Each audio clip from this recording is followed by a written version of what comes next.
She escaped the Alpha King's palace at midnight, only to return, leading the strongest wolf army. Lyra Vane counted the stars through the narrow window of her chamber, the way she had counted them every night for 8 months. She was not looking at them because she loved the sky. She was looking at them because they were the only thing in the palace that did not belong to King Draven Ashwood. Everything else was his. The silk on her bed, the food on her plate, the guards who bowed to her and then locked her door from the outside. Even the air in her lungs felt borrowed, as if she breathed only because he allowed it. They called her the king's bride. She called herself a prisoner with a prettier cage. 2 years ago, the Blackthorn Pack had marched on her village and taken her as part of a treaty her own people never agreed to. Her father had signed papers under threat. Her mother had wept without making a sound, because sound might cost them more than tears already had. And Lyra, 17 years old and shaking, had been placed into a carriage and driven to a palace built from black stone and old fear. She learned quickly that surviving there meant becoming someone else. She smiled when she wanted to scream. She curtsied when she wanted to run. She listened more than she spoke, and in that listening, she learned things the king never meant for her to know. She learned that her family's old bloodline, the Vane line, was not extinct as everyone believed. She learned that her ancestors had once carried a rare gift called the Warden's Bond, a power that let a person connect with wolves, not through fear, but through trust freely given. She learned that King Draven had not brought her to his palace, only for peace between kingdoms. He had brought her there because his seers warned him that a warden would either save his throne or destroy it, and he wanted to keep that warden close, where he could watch her. Lyra found this out by accident, through a scroll left open on a desk she was never supposed to enter. She read it twice, her heart pounding so loudly she was sure the guards outside could hear it. Then she folded the scroll back, exactly as it had been, and walked away, as if nothing had changed. But everything had changed. From that night forward, she stopped being simply patient. She started planning. It took her 2 years to build a plan strong enough to work. She could not do it alone, so she found small ways to reach beyond the palace walls. She sent letters hidden inside laundry baskets. She whispered messages to servants who owed her kindness and secrecy. She built trust one careful thread at a time, the same way her ancestors were said to have built trust with wolves who had no reason to follow anyone. One of those threads led to a guard named Oren, a quiet man, who had once been saved by Lyra when she convinced the king not to punish him for a mistake that was not his fault. Oren never forgot it. When the time came, he was the one who left a side gate unlocked on the night of the equinox, when the whole palace was busy with a ceremony that kept most eyes turned away from the walls. At midnight, Lyra ran. She did not run blindly into the desert, the way the court would later assume. She ran toward the Ashfall Wastes, a stretch of dry, forgotten land where broken packs had been scattered for years, after old wars they never wanted to fight. These were packs that King Draven's father had crushed and pushed aside, packs that had no home and no leader, and, most importantly, no loyalty left to give the crown. Lyra found them not as a queen demanding service, but as a girl who understood what it meant to be discarded. She remembered their names. She listened to their stories. She helped carry water when the wells ran low, and she stood beside the sick instead of standing above them.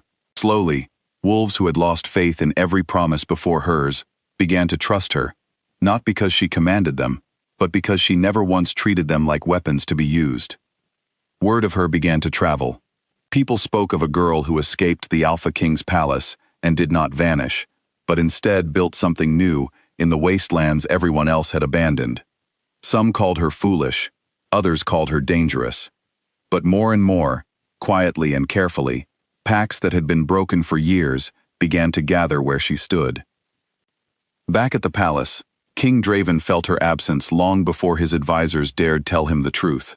He had never allowed himself to admit what she meant to him, because admitting it would have made her a target twice over, once as a hostage, and again as something precious enough to protect. He told himself silence was mercy. He told himself distance was safety. But 2 years without her taught him something his pride refused to accept sooner. He needed her, not as a symbol, not as a political prize, as a person he had failed to protect from the very beginning. When he learned that a warden was rising in the Ashfall wastes, gathering wolves under a banner that was not his, he knew, without needing to be told, exactly who it was. He rode out alone. Not with soldiers, not with guards. He arrived at the edge of Lyra's camp on a quiet evening, dust on his boots, and nothing but honesty in his hands. Her commanders wanted to turn him away, or worse. Lyra raised a hand and told them to let him speak. She did not owe him gentleness, but she was curious enough to hear him try. Draven told her everything he had hidden. He told her about the seer's warning, the fear that had shaped every choice he made toward her. He told her that his own father had threatened to end her life the moment Draven showed her too much kindness, because kindness, in his father's eyes, made kings weak. He told her he had suppressed the bond he felt for her, believing that acting on it would only turn her into something owned twice instead of once. It did not erase 2 years of locked doors and quiet fear, but it reshaped them, just slightly, into something Lyra could finally understand, instead of simply endure. She gave him no promise that night. She gave him only a single night to speak, and then she sent him back the way he came, without an answer. For weeks after, Lyra continued building her army, not out of anger, but out of purpose. She trained her wolves not to fight for glory, but to protect each other. She taught her commanders that leadership was not about being feared, but about being trusted enough that no one needed to be afraid. Meanwhile, back within the black stone walls of Blackthorn, trouble had already begun to grow. The same nobles who had pushed for Lyra's original treaty, the ones who saw her only as a tool to secure peace, now saw King Draven as weak for letting her escape, and weaker still for riding out to speak with her instead of punishing her. They began to whisper. They called her a witch. They said the king had lost control, that his judgment could no longer be trusted, and that the only way to restore order was to remove the threat entirely, meaning Lyra. When Draven refused to lead an attack against her, the conspirators decided to act without him. They gathered soldiers loyal only to fear and old traditions, and they marched toward the Ashfall wastes, intending to end the rumors of a rising warden before she could grow any stronger.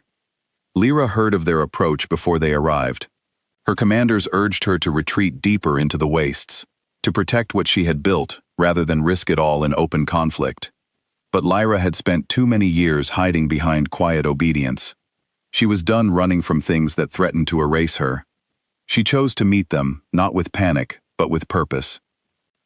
On the morning the soldiers reached the edge of her camp, they found, not a frightened girl waiting to be captured, but a woman standing at the front of thousands of wolves, who had once belonged to no one, and now stood united behind her. Word reached Draven just in time. He rode out immediately, not with the intention of stopping Lyra, but with the intention of stopping the men who had defied him to attack her. When he arrived, he made a choice that shocked the very nobles who had trusted him to side with tradition. He stood beside Lyra. In front of soldiers, commanders, and every witness present, King Draven Ashwood chose the woman his own council had tried to silence, even if it cost him his crown. The conspirators, faced with a king who refused to abandon her, and an army stronger than they expected, hesitated. Hesitation, in moments like these, is often enough to change everything. Many soldiers, seeing their king stand firmly against cruelty, lowered their weapons rather than continue forward. Those who still pushed for conflict were quickly outmatched, not through violence, but through the sheer number of wolves, unwilling to let fear rule the day any longer. By afternoon, the threat had ended, not through bloodshed, but through the collapse of the very fear the conspirators had relied on to control others. In the quiet that followed, King Draven made a decision that surprised his entire kingdom. He ended the old laws that allowed brides to be taken as war prizes, the very law that had brought Lyra to his palace in chains disguised as ceremony. He declared that no one within his kingdom would ever again be forced into a bond they did not choose. And for the first time since the night she was taken from her village, Lyra Vane was given something long overdue: a choice. She did not return to the palace as a hostage this time. When she walked through its gates once more, it was leading her own army, wolves who had once been broken and forgotten, now standing tall beside her. The same people who had once bowed only out of fear, now knelt because they respected the woman who had given them purpose, when no one else would. King Draven did not reclaim his throne alone.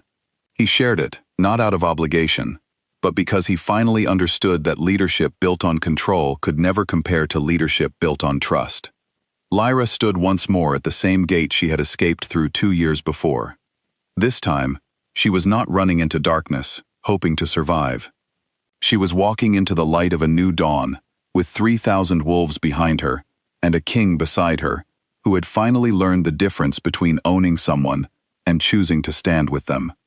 The story of the girl who escaped the Alpha King's palace at midnight became legend, not because she ran away, but because of what she returned to become. She was no longer simply a bride taken by treaty, nor a warden feared by whispers. She was the leader who reminded an entire kingdom that true strength was never about control. It was about trust, freely given, and never forced.